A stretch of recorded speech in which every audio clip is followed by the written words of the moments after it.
menjatuhkan pidana terhadap terdakwa Richard Eliezer Pudium Lumiu dengan pidana penjara selama 12 tahun dengan perintah agar terdakwa tetap ditahan, dipotong masa penangkapan.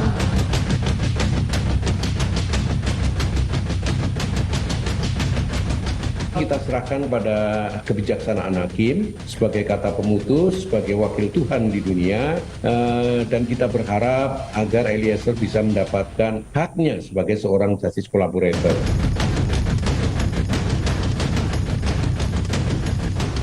Untuk pelaku tidak bisa JC, pelaku utama. Ini supaya saya luruskan.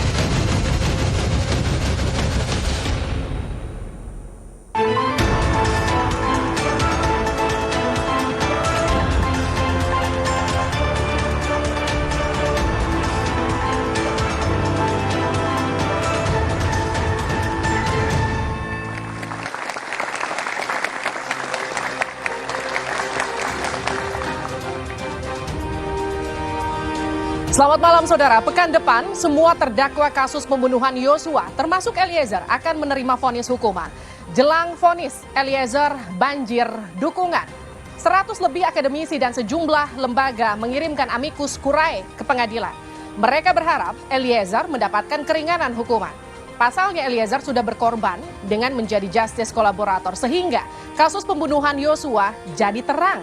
Eliezer juga dianggap hanya menjalankan perintah atasan, tak berniat menghilangkan nyawa orang. Apakah gelombang dukungan ini bisa meringankan hukuman Eliezer? Untuk membahasnya sudah hadir sejumlah narasumber di Studio Dua Arah. Kita sapa satu persatu. Selamat malam Gayus Lumbuun, Prof. Selamat malam, Prof. Hakim Agung periode 2011-2018. Selamat datang. Selanjutnya kita sapa Ahmad Sofyan, pakar hukum pidana. Selamat malam. Selamat malam. Selanjutnya Martin Lucas Simanjuntak, kuasa hukum Yosua Huta Barat. Selamat malam. Dan Bung Roni Talapesi, kuasa hukum Richard Eliezer. Selamat malam. Selamat malam, Horas. Dan tentu kehadiran teman-teman mahasiswa semakin menyemarakan Studio Dua Arah. Ada teman-teman mahasiswa dari Universitas Indonesia, Universitas Tarumanegara, Politeknik STMI, Politeknik APP Jakarta, dan UIN Syarif Hidayatullah Jakarta. Saudara, inilah Dua Arah. Bisakah Eliezer divonis ringan? Saya Liviana Cerlisa. Jelang vonis yang bakal dibacakan 15 Februari mendatang, terdakwa Richard Eliezer lagi banjir dukungan. Ratusan akademisi, guru besar, dan dosen dari universitas terkemuka di tanah air bergabung dalam Aliansi Akademisi Indonesia untuk menyatakan diri sebagai sahabat pengadilan atau amicus curiae untuk terdakwa Richard Eliezer. Saya ingin menekankan bahwa posisi justice collaborator dalam kasus yang sangat pelik semacam ini posisi yang sangat kunci dan harus dibela. Tidak mungkin tidak dibela. Dan saya melihat inilah momentum emas buat kita untuk melakukan pencaharian terhadap keadilan substantif. Sebelumnya, Eliezer dituntut 12 tahun penjara oleh jaksa penuntut umum. Tapi tuntutan ini dianggap melukai rasa keadilan karena dinilai ketinggian. Jaksa pun dituduh mengabaikan status Eliezer sebagai justice kolaborator yang direkomendasikan LPSK. Tapi hal ini dibantah. Tapi kami hormati LPSK, maka tuntutannya itu lebih ringan dibanding Pak Sambo. Kalau mungkin LPSK nggak mungkin 12 tahun. Sementara itu mantan Hakim Agung periode 2011 hingga 2018 Gayus Lumbun menilai tuntutan tersebut sudah pantas. Mengenai mana yang lebih berat, mana lebih ringan antara penyuruh dan disuruh, acuan saya ada, itu undang-undang. Kalau kita kait dengan dakwaan, didakwalah si pemberi perintah dan penerima perintah melalui pasal 55. Artinya sama-sama bersalah itu. Hukumannya pun sama. Nah, di sisi yang lain yang sama-sama mantan Hakim Agung, Joko Sarwoko punya pandangan berbeda. Hakim Agung periode 2004 hingga 2013 ini mengatakan Eliezer seharusnya dapat keringanan hukuman, bahkan bisa dibebaskan. Karena tanggung jawabnya adalah orang yang memerintahkan. Ya. Dan itu kalau tidak salah dengar, Sambo berulang kali mengatakan bahwa itu semua tanggung jawab saya. Dan begitu dia mengatakan. Lalu alasan yang kedua untuk meringankan itu adalah sebagai whistleblower tadi atau sebagai Pengungkap fakta. justice kolaborator. Oke. Itu artinya bisa memperingan hukuman terhadap Richard Eliezer. Bahkan sebenarnya malah bisa membebaskan. Bisa membebaskan. Kalau Oke. hakimnya mau, ya. Eliezer menjadi salah satu terdakwa dalam kasus pembunuhan berencana terhadap Yosua. Meski dianggap sebagai eksekutor oleh jaksa, namun Eliezer banyak yang membela karena dia dianggap hanya menjalankan perintah atasan. Selain itu, Eliezer juga dinilai sudah menjadi justice kolaborator yang membuat kasus pembunuhan Yosua menjadi terang benderang. Lalu, bisakah Eliezer dihukum ringan? Kalau Jampidum tadi di tayangan sebelumnya kan sudah menilai bahwa 12 tahun itu layak untuk Eliezer. Kalau memang bukan dia seorang justice kolaborator, bukan seorang whistleblower, seperti istilah tadi Prof. Gayus, dia mungkin nggak akan 12 tahun. Mungkin bisa setara dengan hukuman bagi Sambo. Anda menilai tuntutan untuk seorang Eliezer itu sudah pas? Begini, kalau saya ngelihat dari perspektif jaksa ya. Jadi kalau jaksa itu ngelihat kan 3 elemen. Pertama adalah aspek faktualnya, yang kedua adalah normatifnya dan doktrinalnya. Jadi dia belum melihat pada aspek moralitas dalam konteks kasus secara keseluruhan. Jadi dengan 3 elemen itu, dia tidak menemukan bahwa ada sisi moral dari yang namanya si terdakwa. Iya. Dan tidak melihat itu dan tidak mempertimbangkan itu. Yang mempertimbangkan itu nanti adalah hakim. Sehingga angka 12 tahun itu adalah perspektif subjektif dari jaksa penuntut umum. Kalau kita baca kesimpulannya dari halaman 845 atau 846 ya, kalau nggak silap ya, dari tuntutan jaksa terhadap Eliezer, itu kalau kita baca poin 1 sampai poin 5 atau 6 dalam kesimpulan itu, dia mengutip pandangan atau keterangan dari Eliezer. Ya, dalam kesimpulannya itu. Kemudian di dalam alasan yang meringankan, dia menyatakan juga bahwa Eliezer adalah orang yang membantu, yang melakukan pembunuhan tapi juga membantu dalam mengungkap kasus itu. Atau dalam bahasa kita atau bahasa publik adalah justice kolaborator.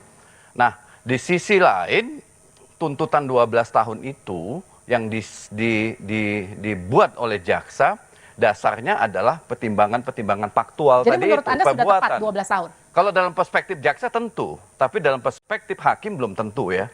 Kenapa? Karena dia tidak mempertimbangkan moral. Moral artinya itu kalau misalnya ada pertimbangan moral ditambah jadi lagi pertimbangan moral itu misalnya kan ngelihat dari sosok orang yang melakukan perbuatan itu. Benarkah dia ini sosok orang yang jahat atau tidak? Nah, jaksa kan tidak mempertimbangkan itu. Yang dia pertimbangkan adalah kesalahan. Kesalahan itu ada kesengajaan dan ada kealfaan. Dia melihat bahwa Eliezer adalah salah. Salah dalam konteks sengaja. Mengetahui Willen dan Weton. Itu dikutipnya dari pendapat siapa? Ruslan Saleh di dalam kesimpulannya. Tapi kan para guru besar yang sekarang mendaftarkan sebagai amicus curiae ini menyatakan bahwa Eliezer hanya melakukan tindakan atas perintah atasan. Artinya sebetulnya ini bisa jadi, ini perdebatan panjang. Ini perdebatan panjang. Apakah itu perintah atasan yang sah atau tidak? Para ahli yang hadir di pengadilan punya pandangan yang berbeda. Apakah itu sah atau tidak? Termasuk juga perdebatan-perdebatan di televisi. Ada yang menyatakan itu sah, ada yang menyatakan tidak sah. Sehingga nanti finalnya itu adalah di tangan hakim. Apakah itu perintah jabatan yang sah atau tidak sah? Demikian juga apakah itu ada daya paksa? Karena Sambo bilang tembak, tembak, tembak, gitu kan? Apakah itu daya paksa atau bukan? Apakah dia punya kemampuan untuk menolak perintah tersebut? Daya paksa saya gini ya. Yang penting perbuatannya terbukti secara meyakinkan. Untuk menyatakan seseorang itu terbukti secara sah dan meyakinkan melakukan tindak pidana atau secara sah dan meyakinkan tidak terbukti melakukan tindak pidana, yang dilihat itu kan bukan hanya perbuatan dan kesalahan. Tapi ada 2 elemen lain. Pertama adalah alasan pemaaf, yang kedua adalah alasan pembenar. Nah, alasan pembenar inilah yang sedang diperdebatkan. Benarkah itu melakukan perintah jabatan atau tidak? Alasan pemaaf. Daya paksa itu sebagai dasar untuk memaafkan Richard atau tidak. Nah, ini menurut saya jadi penting untuk tapi kalau perbuatannya, ya dia melakukan perbuatan itu dengan sengaja, itu kan tidak ada debat publik ya. Jadi debat publik adalah apakah ada alasan pembenar atau alasan pemaaf. Yang ketiga adalah tentang justice kolaborator. Jadi menurut observasi saya ya, hakim itu akan melihat 3 aspek ini untuk menjatuhkan vonis. Pertama, apakah ada alasan pembenar? adakah alasan pemaaf? Bisakah ditempelkan justice kolaborator kepada Richard? Nah, jika ini ada, maka ancaman yang 12 tahun itu menjadi dasar untuk mengurangi hukuman. Jadi kalau ditanya apakah memungkinkan dikurangin hukuman, mungkin aja. 3 ini ditemukan hakim atau tidak. Jika tidak ada alasan pemaaf, tidak ada alasan pembenar, dan bukan juga justice kolaborator, yang sekarang lagi ribut adalah, bukan lagi ribut, lagi rame, amicus curiae. Amicus curiae itu kan sebagai dasar hakim untuk menemukan nilai-nilai keadilan di dalam masyarakat. Ya, tapi kan artinya 3 elemen yang Anda sebutkan ini ada dalam kasusnya Eliezer. Dalam fakta persidangan ada. Ada dalam fakta persidangan. Kalau saya tidak hadir dalam fakta dan saya tidak sebagai ahli di pengadilan. Oke, katakanlah saya memang hanya ada. melihat dari luar. Bagaimana kalau dari luar kan saya tidak mengetahui apakah benar atau tidak elemen-elemen itu ada. Saya hanya menyatakan jika hakim menemukan alasan pemaaf, jika hakim menemukan alasan pembenar pada diri Richard, ya, maka itu jadi dasar apakah mengurangi hukuman seperti yang dikatakan Martin atau membebaskan hukuman seperti. Tapi pernahkah ada kasus membebaskan hukuman? Membebaskan itu banyak. Ya, saya pikir alasan pembenar itu jadi dasar. Semua dibahas betul. Dituntut tinggi dan dihukum tinggi ini yang tapi keadilan itu abstrak loh.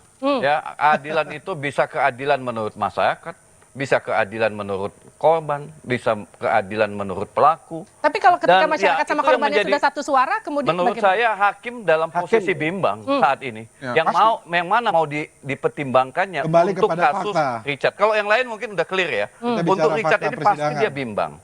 Apakah dia mau menerima amicus curiae dari tokoh-tokoh masyarakat sebagai dasar menyatakan inilah keadilan di dalam masyarakat? Tapi dengan kasus sebesar ini, seberapa besar juga resiko potensi hakim justru akan berputusan kalau dalam untuk kasus sebaliknya? Ini saya yakin ya, dalam tingkat pertama hakim akan mengambil jalan aman untuk dirinya dan karirnya. Saya yakin. Tidak bisa, tidak bisa Pak. Tapi jalan aman ya. Tidak boleh menyimpulkan, seolah-olah langsung menyimpulkan karir, tidak bisa. Tapi kan gini, kalau tidak bisa, kita tidak boleh seperti itu. Itu kan pandangan saya. Itu personal jadinya. Kita sama. Tidak boleh Pak. Itu masalah karir tidak boleh bukan masalah karir juga ya. Ini kan masalah rasa keadilan. Rasa keadilan. Hakim juga punya hati nurani dan juga ada landasan yuridisnya. Jadi bukan masalah karir saya pikir ini masalah masa depan bangsa ke depan dan yang peduli bukan hanya hakim tapi juga masyarakat dan juga keluarga korban. Ditentukan oleh seberapa kuat dia menangkap keadilan dalam masyarakat. Karir itu adalah bicara internal. Kita tidak bicara dalam ruangan terbuka dalam seperti konteks ini. putusan karir juga menentukan. Hakim. Sekarang gini, kita harus hormati hakim. Dalam persidangan. Baik, Pak Ahmad silakan. Ya, oke, saya menikmati perdebatan ini. Iya. Jadi gimana? Iya, karena itu saya tidak ada dalam posisi apakah ada garansi bahwa Richard akan diringankan atau diberatkan, kan tidak ada garansi. Ya, tidak ada garansi. Ini kan hanya analisis. Tapi kemudian sekarang gini, maaf saya potong ya. Sekarang kan posisi GC ini kan sangat jadi sorotan masyarakat. Ketika kemudian vonis hakim ini berat terhadap Richard Eliezer, ini kemudian akan jadi pertanyaan, kenapa kok divonis berat, percuma dong jadi GC? Ya, ada GC yang divonis ringan, ada GC yang divonis berat. Ada loh dalam praktek hukum di Indonesia. Kadang di tingkat pertama ringan, tapi di Mahkamah Agung dianulir putusan itu. Jadi kalau GC yang divonis berat itu karena dia terbukti bahwa dia pelaku utama. Jadi tidak ada dasar yang kuat bagi hukum dalam sistem peradilan pidana di Indonesia. GC itu dijadikan sebagai alasan yang meringankan. Tidak ada. Undang-undang dalam sistem peradilan pidana ya. Perintah undang-undang loh. Sistem peradilan pidana itu maksudnya itu perintah undang-undang loh. Bukan hanya ya. Kalau kita bicara sistem peradilan pidana, bukan hanya undang-undang LPSK, tapi juga KUHAP. Undang-undang kehakiman juga di pasal 5 menjelaskan kan? Undang-undang LPSK undang-undang hanya salah kehakiman satu. juga pun mengatur. Ya, jadi ada undang-undang pokok kekuasaan di mana? ada Mahkamah Agung, Pak Sofian, ada KUHAP, di mana? dan dalam Spesifiknya di mana? hukum kita juga ada Pak Sofian, spesifiknya di mana? Spesifiknya di mana? Tolong jelaskan kepada saya. Spesifiknya di mana? Pak Sofian, spesifiknya di mana? Bukan hanya undang-undang. Yang boleh jurisprudensi itu bukan soal etika. Indonesia itu beda-beda. Yang boleh kita harus lihat dong spesialisnya yang boleh sudah diatur di Undang-Undang Perlindungan Saksi Korban. Tidak hanya LPSK, jaksa boleh. Ya, penyidik boleh. Artinya dalam hal ini udah disuarakan, dan saya juga ingin menyuarakan. Semestinya Indonesia mempunyai lembaga. Anda kembali bersama kami di Dua Arah. Saudara, bisakah Eliezer divonis ringan? Saya ke Pak Ahmad. Ya, kalau saya gini ya, di Indonesia dalam sistem peradilan pidana kita tidak ada mekanisme dalam undang-undang kita bagaimana menggali nilai-nilai keadilan di dalam masyarakat. Oke, tapi bagaimana jika tekanan publiknya begitu besar? Karena itu, jadi apakah publik yang menyampaikan pandangannya melalui amicus curiae tadi itu yang kita ambil tadi saya dikatakan Prof dari common law itu adalah cara yang terbaik dalam menggali nilai-nilai keadilan dalam masyarakat, atau ada cara lain yang dilihat oleh hakim. Nah, karena itu menurut saya oke, amicus curiae ada. Nah, apakah itu jadi panduan bagi hakim untuk menggali nilai keadilan atau tidak? Karena itu hakim kan tidak boleh mendapat tekanan publik ya. Tidak boleh menurut saya. Jadi hakim itu harus netral dalam mengambil keputusan. Sumbernya jelas ya. Bahan hukumnya jelas. Dari dakwaan, dari eksepsi, dari putusan sela, dari pledoi, dari alat-alat bukti yang disajikan di pengadilan, barang bukti dan itu bukan tekanan publik loh, Mbak. Ya kan? Kalau kita adalah sahabat pengadilan, datang ke pengadilan mereka sering diminta untuk harus mati atau harus bebas. Itu kan kepastian salah loh ini. Ya, jadi itu kan namanya sahabat pengadilan itu lama. Itu bukan tekanan publik. Keluarga pengadilan juga boleh. Tetapi keluarga juga punya untuk diskusi menyusun jadi nggak mungkin juga ICJR, nggak mungkin. Yang jelas social justice. Ini harus kita luruskan. Jangan seperti ini tekanan publik loh. Enggak lah. Tempatnya sendiri menyebut namanya itu. Ini namanya social movement. Baik. Timbul dari bawah ke atas. Oke, tepuk tangan untuk semua narasumber saya pada malam hari ini. Tapi drama kasus pembunuhan berencana terhadap Yosua itu memang akan segera paripurna. Entah ini klimaks atau anti klimaks, nanti tergantung bagaimana hakim di 15 Februari khusus untuk Richard Eliezer. Majelis hakim itu akan memutus hukumannya untuk para terdakwa. Kita semua berharap putusan majelis hakim ini akan memenuhi rasa keadilan di tengah masyarakat. Tak hanya keadilan yuridis, tapi juga keadilan sosiologis. Saya Liviana Charlisa, kita jumpa lagi minggu depan di Dua Arah. Sampai jumpa.